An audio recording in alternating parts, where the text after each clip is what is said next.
afterwards. Why do you think support for the war in Ukraine, support for Ukraine's side in the war against Russia, support for a war against Russia in the West, is kind of the bottom line issue for the people who run the US government and for the American media? Why? I mean, I guess you could argue about it, but there isn't an argument about it in the United States. There's a position, and anyone who doesn't hold it is attacked and punished. Why? Why is that so important?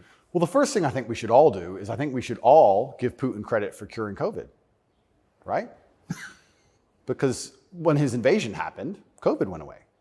So thought about that. Think about it. It's almost to the day. So we have to give him some credit at least for doing that. He may be the bad guy of the world, but at least he cured COVID for everybody nearly instantly. Fair. Thank you, President Putin. I, up until this point, never really commented too heavily on politics. Yes. But I understand very well, I like to believe what's happening with Ukraine and Russia.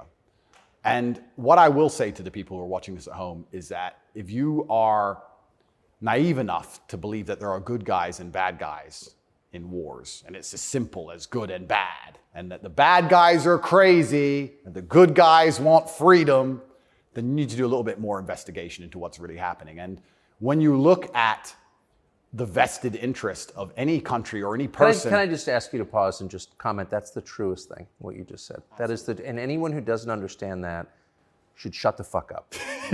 And I mean it, having seen war.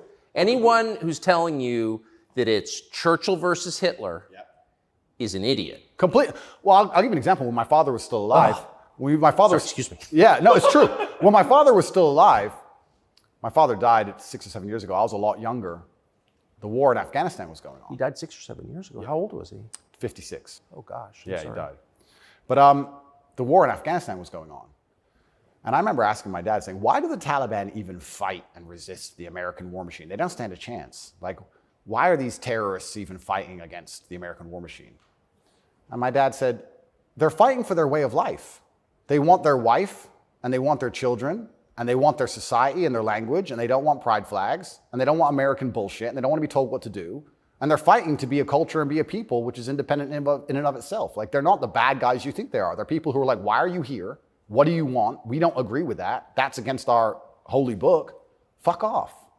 Right? So even there's no such thing as good and bad in any war. And people. Who was your father? My father was a chess master.